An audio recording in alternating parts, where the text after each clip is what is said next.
I'm on a mission to put several new, warm, cozy, hearty meals on my shelf before winter really sets in. So I have one of those for you today that I'm really excited about. So welcome to Grow and Preserve. I'm Carter and I'm so glad you're here today. We are going to do a recipe based on Chef Billy Parisi's recipe for short rib ragu. Now he does his just as a Sunday dinner. And you know, I'm watching this video and I'm thinking how wonderful to be able to do that for Sunday dinner, but look at all the time it takes, and I just don't have that much time to dedicate to one dinner. But I can certainly dedicate that much time and end up with 5, 6, 7, 10 dinners, whatever. That I can do, and that's what we're going to do today. Now I'll put a link to Billy's recipe down below. Go take a look. It's absolutely stunning.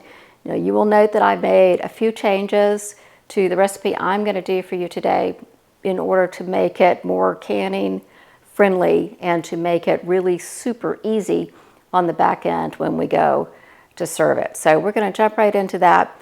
I will tell you that I filmed this a couple of weeks ago just before we left to go to Atlanta for my son's wedding, because I knew that as soon as we got back we had company coming into town and I wasn't going to have time to film and edit and everything else in order to get this up in time. So no problem, got everything filmed. I thought it was great. Stuck it in the computer when I got back from Atlanta, pulled up the file, and there was no sound. Not a lick of sound on the entire video. So I'm going to voice over for you today because I think it's important to go ahead and get this out to you rather than waiting until I can refilm. Here in Middle Tennessee, we are getting nice glimpses of fall coming in now. We'll have a week of cooler weather, and then I think next week we're going to heat back up into the high 70s. But I love to have the hearty, warm, cozy, filling meals when there's a little nip in the air, and if we can eat out on the back patio when it's a little chilly, maybe wrap up in a blanket and have some dinner. That to me is just absolutely a fantastic way to welcome in fall.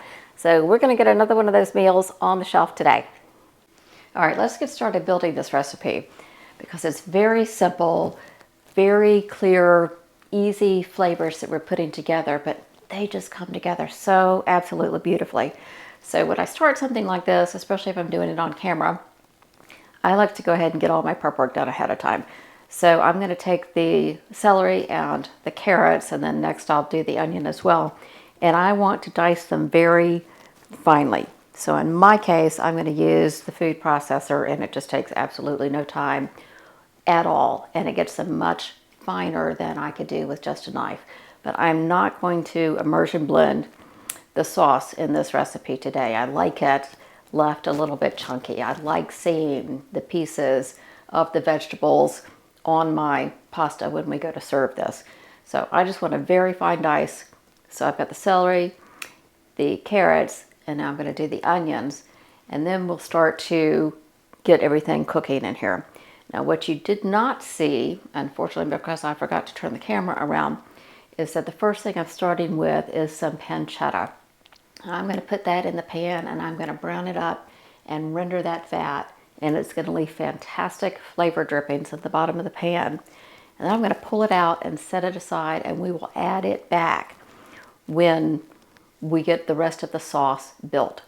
So let's talk about the meat that I'm using in this one. Now, Chef Billy, as I mentioned, he calls his short rib ragu.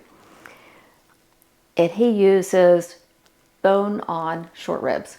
So I didn't want to do that in my jars because I didn't want all the space taken up by the bones. So I walked into Costco and I was planning to get chuck roast. And my next choice would have been stew beef. Well, they didn't have either chuck roast or stew beef. But guess what they did have? They had boneless short ribs. So I thought, well, okay, clearly this is what I'm supposed to do. Of course, I nearly choked to death on the price. It was like $11.99 a pound, which was insane, you know, because the other two options would have been in that under $6 range. So anyway, I did this. I would not, for canning purposes, I would not use a short rib again. Now, I understand that if I'm just serving this for a Sunday meal like Chef Billy did, this would be absolutely delicious. But when in a canning situation, all of the fat that releases from this beef really has nowhere to go in that jar. So while I'm going to render out a good bit of it here, there is still more to come. So next time I would use either a well-trimmed chuck roast or I would use the stew beef for this reason and one other that we'll get to in a minute. But anyway, I'm going to take this beef that I have reasonably trimmed and I am going to sear it on all sides. So just like we did last week with the beef Rogan Josh, you just want a single layer. You want to leave a little bit of room in there because I don't want these to steam. I want them to get brown and a little bit crusty on each and every side. So it'll take 3, 4, 5 trips around the pan here to get all of this meat done, but it's important not to overload this pan. The second thing is that because of the cut of this meat, the fibers of the meat are rather short. And so when it breaks apart in the canning process, as all meat is going to do, you're left with some, small shreds really of a very short fiber meat. And so you don't get the mouth chew that you might with a firmer, longer strand of meat. So, I know this is getting kind of abstract sounding, but a chuck roast is going to be thicker, which will give you a longer strand of meat. Generally, when they cut stew beef at Costco, it's a big hunk, not necessarily bite-sized. It's a big hunk, and so you get some long strands in that. And it'll break apart into longer pieces, whereas this breaks apart into shorter pieces. And I think that the longer pieces would be very appreciated in this as a canning recipe. So next time I do this, I will use chuck roast or stew beef. So as we wrap up all of the beef, you can see as I pull this out, that gorgeous golden brown flavor basically is what I'm leaving in the bottom of the pan. There are little sticky bits.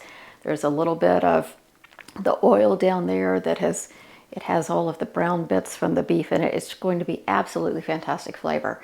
And I'm going to use these onions. I'm going to sweat them out, and that is going to pull up all of that beautiful flavor from the bottom of the pan. I'll add a little bit of salt to the onions to help them release their juices.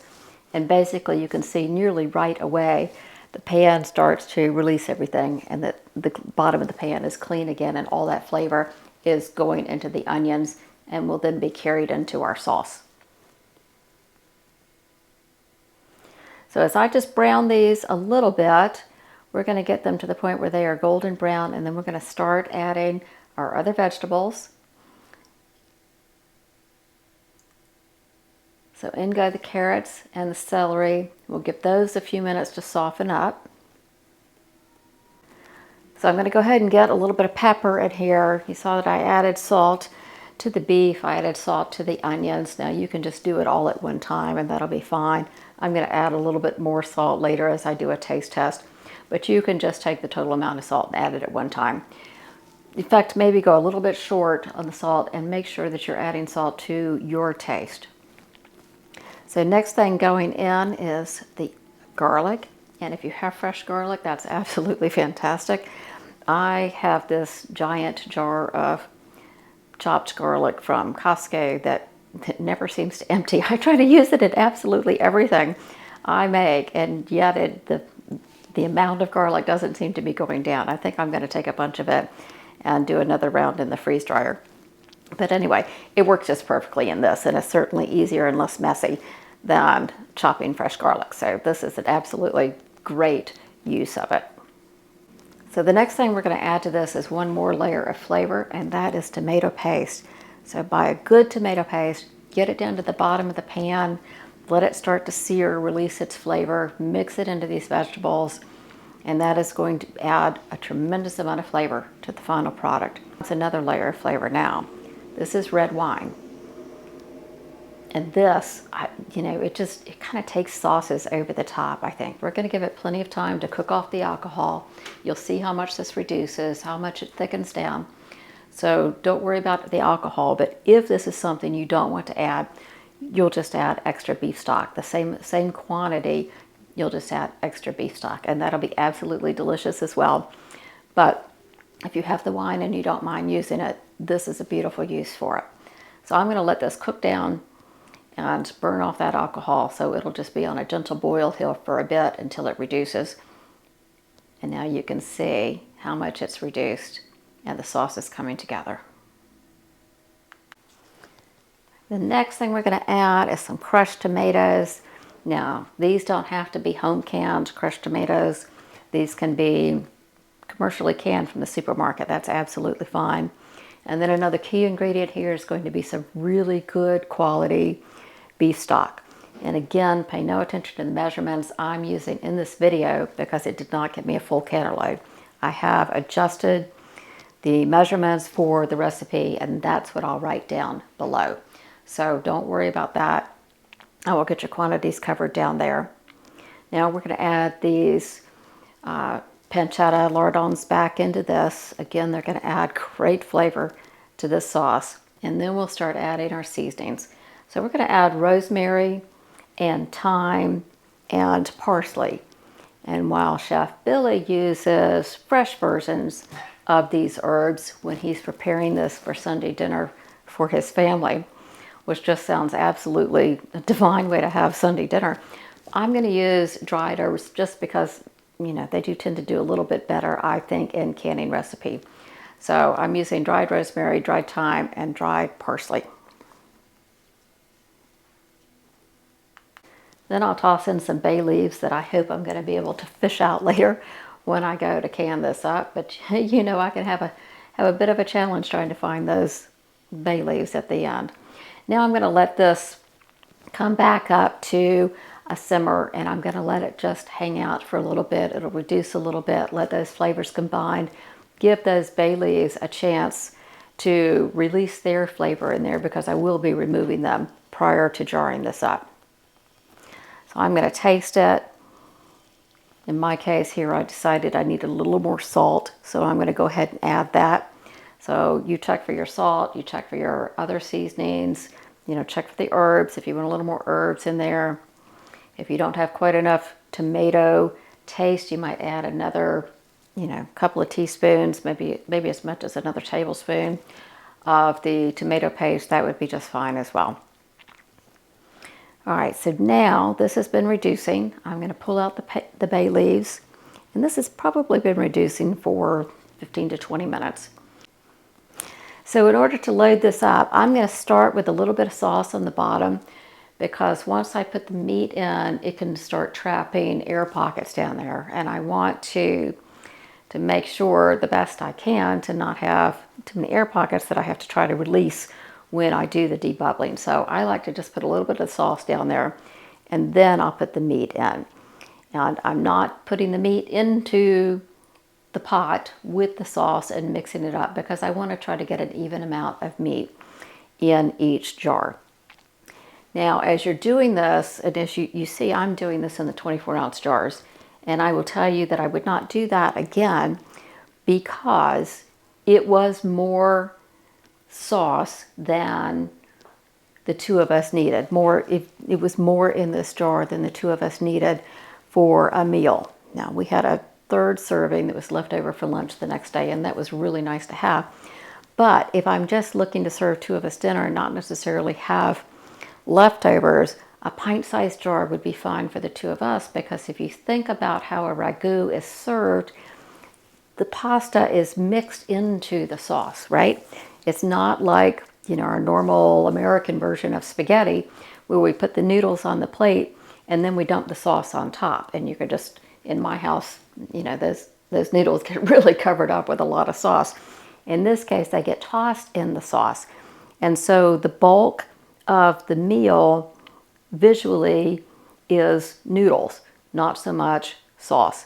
So this was more sauce than we needed for the amount of noodles that made a good sized meal for us. So that's all I'm trying to say here. So you decide what size jar is right for your family. I will write the recipe so that it will cover 5 quarts or 7 of these 24-ounce jars or 10 pints. So you decide what the right serving size is for your family in that final product. And that's how you can divide this up. And say you want to do pints, but you only want to do 5 pints because you're not committed enough to a recipe you haven't tried before, understandably, to do 10 pints, we'll just cut the recipe in half. So we're going to go for a generous inch of headspace here. So I'm just going to get all of these topped off and then reserve a little bit back so I can debubble and then see where I might need to top these off a little bit more to get to the right headspace. So this recipe, one of the main reasons I wanted to try it is because it felt so reminiscent of a recipe that I learned maybe 15 years ago. We were visiting my in-laws, and there was an Italian restaurant that was having a chef demonstration of how to prepare one of their dishes. And his dish was called wild boar ragu, and he prepared it. We got to watch. We weren't actually getting to do any of the work, but we watched and then we had lunch. It was absolutely delicious. So we got a copy of that recipe. It was on one of those, you know, like at a program for a child's play or something, just a single sheet of paper folded over. And I held onto that recipe. I brought it home and I made wild boar ragu for some friends who came to dinner. Now, I couldn't find any wild boar in Atlanta, but I did find a pork shoulder. So that's what I used instead. And it was delicious and everybody loved it. And so I made it and I canned it. It canned up absolutely beautifully. I thought it was just fantastic. And we ate through all of that. And then somewhere along the way, I am afraid that that recipe was probably stuck in a cookbook, so you know it didn't get lost in the cabinet, and I think I have given it away by mistake, and I was crushed because I would have loved to have made that recipe for you, but this one is so very similar to it. I think that this is really tasty. So I'm going to pop these in the canner. You'll see that I am using still my new 24-ounce jars from Azure, and they come with these lids. These are superb lids. That's the name brand. I find them to be great lids, absolutely great lids. The only thing I have an issue with is that their name is in raised letters right in the center of the lid where I like to write. So that may totally be just a Carter quirk and it doesn't bother anybody else at all, which is fine. Other than that, I have no complaints about these lids. They do a tremendous job, very strong, very sturdy. The pop is a serious pop. These are sturdy lids. So if you're doing pints, they would pressure can at your appropriate pounds of pressure for your altitude for 75 minutes.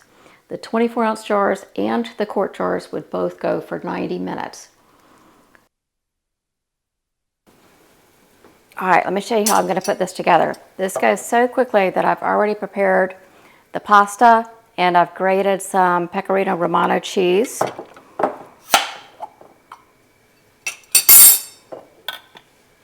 I'm going to bring you over here so you can see this. But let's see if I can do that without tipping it on the floor. This is the sauce. I'm going to bring you in. Okay. Let's get this in here. If I can do it without splattering.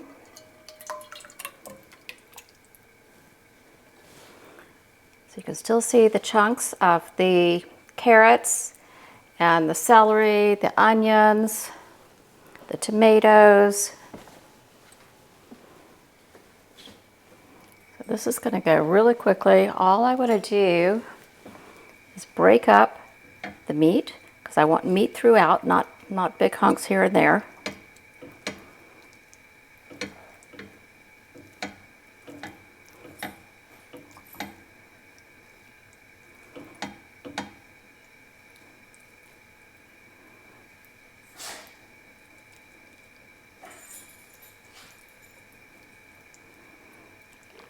I'm going to heat this through. I have cooked my pasta to al dente, so it's still a little crunchy because it's going to absorb some of this liquid in here. Now, I am using a keto pasta because that's where I am in life. But ideally, this would be like a pappardelle pasta, very long, wide noodle that could soak up all this sauce. Would just be absolutely fantastic. And then if you want to add maybe some Parmesan on top, that would be great. Or you don't really even need any type of cheese on top. I am trying Pecorino Romano because it is a sheep's milk. I'm going to say this and somebody's going to argue, but kind of a sheep's milk version of Parmesan. So if you cannot do regular cow's milk, perhaps give this a try and it could work for you. But that's what I'm going to do today. So here is my pasta. Brought that up to a boil. I am just going to get this in here and we will mix it around. Remember when we talked about how you use a ragu, it is really all about the pasta, quite frankly, and then it just gets mixed into the sauce and absorbs all of the flavor, and it's just wonderful.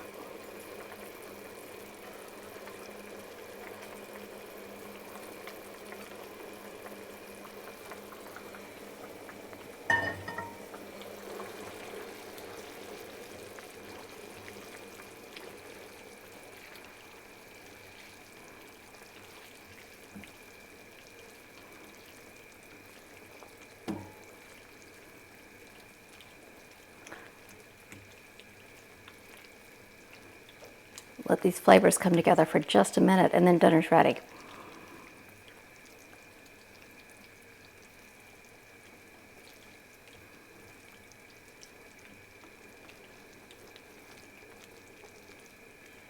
Bring you in here if I can.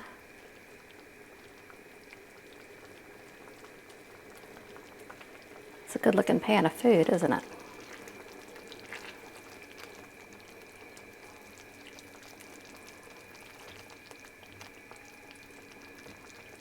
All right, I'm going to give this about 2 minutes.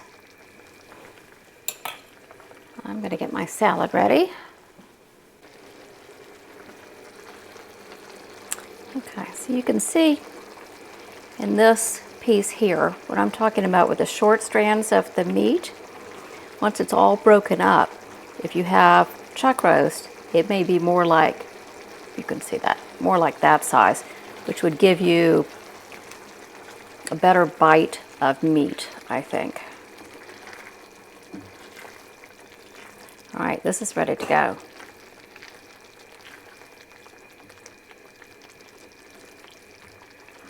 Bring my plate over here.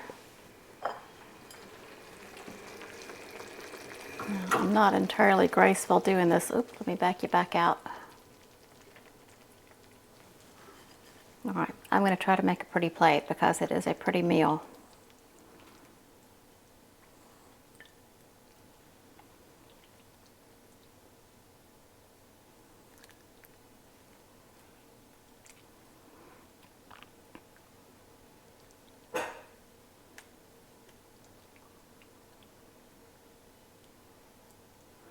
Okay, you can see how much food this is. This came out of the 24-ounce jar. So I think that we could definitely do with a pint. And then I'm just going to top it with some of this pecorino romano. Yeah, I want more cheese than that. Let's put some on the salad too. So, there we go. Yum. All right, bring you back up and we'll do a taste test.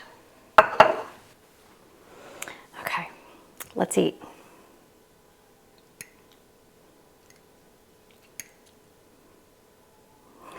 It's very hot. I have to be careful about this and slow myself down.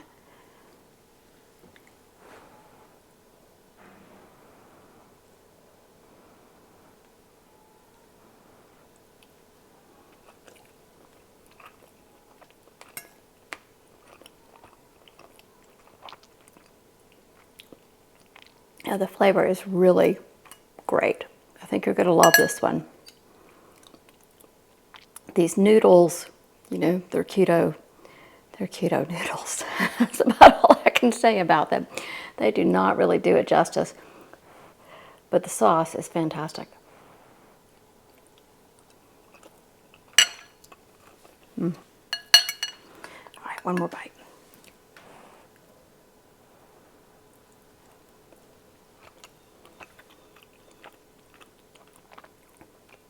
It really is fantastic. Lots of depth to it. The wine, the tomato paste, the sweetness from the carrots. It's really good. I didn't just make spaghetti. This is It doesn't taste anything like spaghetti. I don't really know how to describe it. You got to make it. You're going to love it. So that's what I have for you today. Thank you so much for being here. I hope you have a wonderful week, and I will see you next week. Bye-bye.